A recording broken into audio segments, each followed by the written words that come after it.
Bonjour à tous et bienvenue dans cette vidéo dans laquelle on va continuer à s'intéresser à ce qu'est la personnalité mortelle sur la Terre, comment les humains vivent avec cette personnalité mortelle sur la Terre, comment est-ce qu'ils s'illusionnent avec cette personnalité mortelle, comment est-ce qu'on sort de cette personnalité mortelle afin de découvrir les mondes réels, la spiritualité réelle, la religion universelle, le chemin universel, la personnalité réelle de l'être, votre propre personnalité réelle. Comment est-ce qu'on fait cela? Comment est-ce qu'on s'approche de cela? Comment est-ce qu'on développe cela?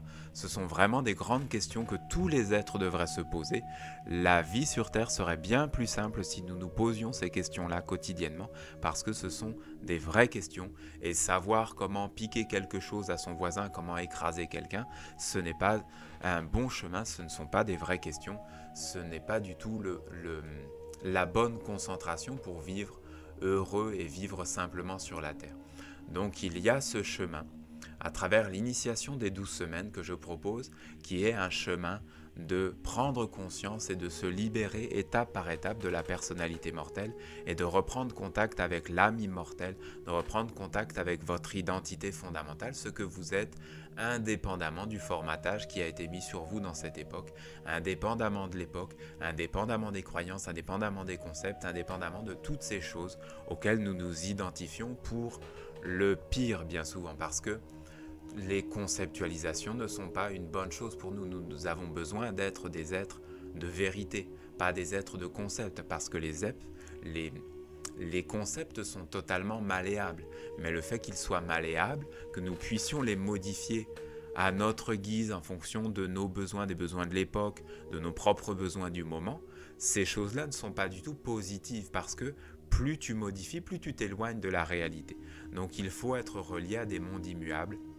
C'est vraiment très très important. Il faut retrouver notre identité fondamentale. C'est vraiment très important. C'est en soi un chemin, c'est en soi un défi, et c'est la vraie trajectoire des humains sur la Terre. C'est celle-là. C'est comment est-ce que je reviens vers mon être immuable, et ensuite comment est-ce que je construis dans le monde avec cela. Ça, c'est le chemin d'Ouriel, c'est le chemin de la Terre, c'est le chemin de la réalité, c'est le chemin qui protège, parce que tout ce qui est réel protège, et tout ce qui est irréel et que tu peux modeler à ton aise de manière artificielle, tout cela va apporter la confusion, va apporter des distorsions, va apporter au final le malheur dans ta vie. Donc il y a ce chemin d'être quelqu'un de vrai. Il y a ce chemin d'être quelqu'un d'authentique, et par conséquent d'apprendre à identifier où est la personnalité mortelle. Donc, en quelques mots, après je vous mets un extrait de la formation. Je pense que c'est important que je mette à disposition des extraits de cette formation pour que vous puissiez saisir plus précisément de quoi il s'agit. A priori, quand on se lève le matin, on n'a pas comme ça l'idée de se dire « il faut que je me dégage de la personnalité mortelle, il faut que j'entre dans un processus initiatique pour me libérer de la psychologie ». A priori, on se dit « je vais travailler sur la psychologie », ce qui est déjà pas mal. Ce qui est déjà pas mal. Mais travailler sur la psychologie, ce n'est pas vraiment un chemin de libération. C'est un chemin de vitaliser des mondes psychologiques, de faire des réglages, des ajustements dans les mondes psychologiques. Mais les mondes psychologiques continuent à être des mondes artificiels, continuent à être des mondes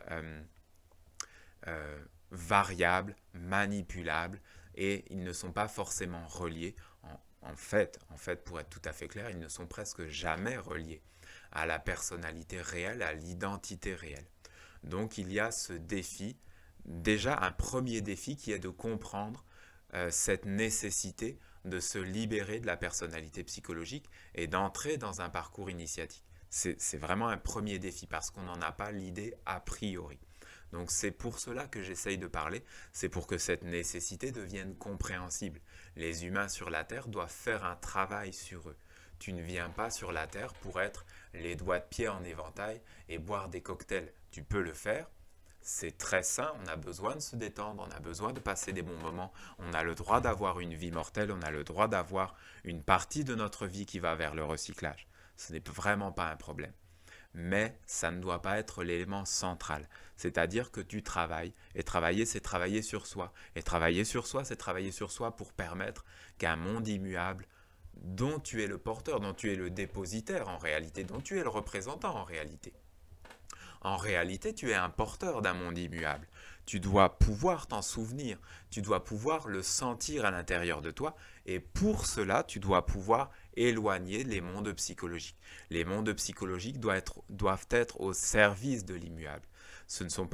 Ce n'est pas l'immuable qui doit venir mettre des pansements dans les mondes psychologiques, dans ta personnalité psychologique. Tu ne dois pas te narcissiser avec des pratiques spirituelles. Ce sont les pratiques spirituelles qui doivent régner et mettre le narcissisme à la bonne place. Ce sont les troubles psychologiques qui doivent être des vecteurs de sagesse. Tu dois t'appuyer sur les troubles psychologiques, sur les éventuels traumas pour fabriquer de la sagesse. Ce n'est pas la sagesse qui doit venir arranger tes problèmes psychologiques. C'est une vision profondément différente. L'humanité ne s'est plus développée dans cette direction-là depuis bien longtemps et il n'y a presque plus personne qui prononce ces paroles aujourd'hui. Ce que je fais là, avec l'initiation des 12 semaines, c'est que j'ai créé une forme adapté à l'époque, avec le langage de l'époque, c'est-à-dire en tenant compte de la compréhension psychologique de plus en plus grande dans notre époque. J'ai créé une forme qui permet de réactiver, de remettre en mouvement la tradition immortelle de la sagesse, de lui redonner une forme adaptée à l'époque. Mais c'est quand même la même tradition immuable. Et il y a une analogie, il y a une continuité, il y a une affinité directe entre ce que je communique à travers cette initiation qui reprend, qui s'appuie sur la connaissance psychologique et ce qu'avait fait Bouddha et ce qu'avait fait Zoroastre et ce qu'avait fait le prophète Mohammed et ce qu'avait fait Jésus, etc. C'est la même tradition, c'est juste que je me suis appliqué, j'ai fait l'effort, j'ai fait comme un travail de compréhension, un travail d'entrée, de s'approcher, de se concentrer sur ce qu'est l'époque à l'heure actuelle pour parler avec un langage de l'époque. Mais fondamentalement, c'est ce même chemin immuable. Donc, je vous mets l'extrait. Je pense que c'est un extrait qui est parlant, qui aide à comprendre certaines choses. C'est un extrait de la 12e semaine, c'est-à-dire la dernière semaine, qui est ce moment où dans l'initiation, dans le processus initiatique, on se souvient que l'intelligence humaine n'est pas suffisante et qu'il est important de s'en remettre à une intelligence supérieure. Ce n'est pas pour dévitaliser l'intelligence humaine, elle a une fonction précise. Il faut savoir la mettre à la juste place et prendre conseil vers un monde immuable et supérieur. Donc j'ai dit quelques paroles pour cela, pour apprendre à lire le monde, pour apprendre à lire un oracle, pour apprendre à consulter un oracle et avoir une guidance vraie, réelle et sage, pleine de sagesse. Comment tu vas faire si tu n'as pas une guidance de sagesse? Comment tu vas faire si ce qui te guide, c'est les médias? Ils ne s'intéressent pas à la sagesse. Ils n'ont jamais de contact avec les mondes immuables. Ils n'ont jamais de contact avec les mondes grandioses. Comment tu vas faire si ce qui te guide, c'est ça? Comment tu vas faire si en plus ils te guident à travers des mondes pas clairs, des mondes angoissés, et tout cela vit en toi? Qu'est-ce que ça va être? Comment tu vas organiser ta vie si ce sont ces mondes qui te guident? Bien sûr, ce n'est pas possible, bien sûr, ce n'est pas le bon chemin et ce n'est pas la bonne concentration. Voilà, je vous mets l'extrait et je vous dis à très bientôt dans ce chemin, dans ce processus. C'est que nous sommes, dans l'époque actuelle, en tant qu'humains, nous sommes à l'intérieur de la personnalité psychologique subjective qui tient nos sens. Les sens appartiennent à cette personnalité et derrière cette personnalité, il y a un monde et ce monde n'est pas directement relié à la source. Ce monde crée une distorsion. Ce monde veut faire apparaître quelque chose sur la Terre, un autre projet qui n'est pas le projet universel, qui est comme un petit projet à l'intérieur du grand projet et qui est comme une distorsion. Je dis distorsion pour dire quelque chose de modéré, mais si on voulait être plus clair, plus direct, probablement on dirait une destruction. Donc, nos sens, notre cogito, notre intellect appartiennent à ce monde et donc nous avons cette difficulté qui est quelque chose de récurrent, qui peut se travailler, bien sûr, qui peut réduire d'année en année en fonction du travail que l'on fait, en fonction de notre propre capacité à se relier à la tradition immortelle de la sagesse, à se relier à la source originelle, à se relier à la vision, à l'intelligence directrice, l'intelligence globale des mondes.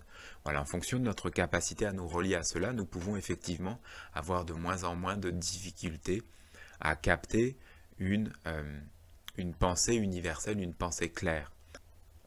Donc en fonction de cette personnalité, des mécanismes de défense qui sont dedans, même si nous captons une pensée grandiose, quelque chose de grandiose en provenance du monde angélique, nous avons tendance à le déformer, nous avons tendance à le dénaturer, nous avons tendance à créer cette distorsion qui au final est une destruction. Donc il est vraiment important d'avoir des méthodes, et l'humanité a développé beaucoup de méthodes pour consulter le monde divin et essayer de réduire cette distorsion, voire de l'annuler. L'annuler totalement, c'est pas vraiment possible, parce que notre intelligence n'est pas suffisante pour l'annuler. Il y a toujours une part de mystère et d'incompréhension, mais en tout cas, nous pouvons nous en remettre. Nous pouvons, voilà, je pense à cette parole de Jésus qui disait ce que le Père disait, lui le disait. Il avait supprimé la distorsion, il avait supprimé, mais c'est un très haut niveau de développement, ce n'est pas vraiment accessible pour nous tout de suite. C'est accessible, mais c'est un travail, et ce travail peut être long. Donc Jésus avait supprimé cette distorsion. Ce que le Père lui disait, il le répétait. Il pouvait être dans quelque chose de direct, capter et rendre, capter et émettre. Voilà, dans cette continuité. Et ce qu'il faisait sur la terre était en conformité, était une nourriture pour un monde supérieur, et donc il y avait ce dialogue permanent. Il y a toujours le risque, si tu t'adresses à un médium, qu'il amène son propre monde et qu'il amène, même si ce n'est pas son monde psychologique, ça va être certaines alliances avec lesquelles il est.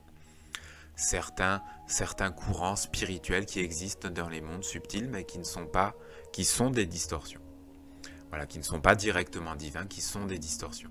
Ces courants sont très puissants à l'heure actuelle. Il y a énormément de médiums qui donnent des visions, qui contiennent des éléments, et donc c'est tentant. Et donc on peut se dire oui mais ça c'est vrai, oui mais ça c'est vrai, oui mais ça c'est vrai, oui mais il y a une distorsion et donc c'est trop risqué, moi je ne prends pas le risque personnellement de passer par tous ces médiums, même si je peux reconnaître qu'une partie de ce qu'ils font est valable, et certainement qu'une partie de ce qu'ils font est bénie, et certainement qu'ils amènent quelque chose de positif dans le monde, mais s'il y a la distorsion, s'il y a le biaisage, s'il y a l'usurpation, on dit l'usurpation, hein, dans le courant de la tradition immortelle de la sagesse, on emploie le terme usurpation. Si l'usurpateur peut intervenir, alors au final, quand cette graine qui est venue avec une part d'usurpation, au final, quand elle aura poussé dans le monde, alors ce sera la destruction. Donc,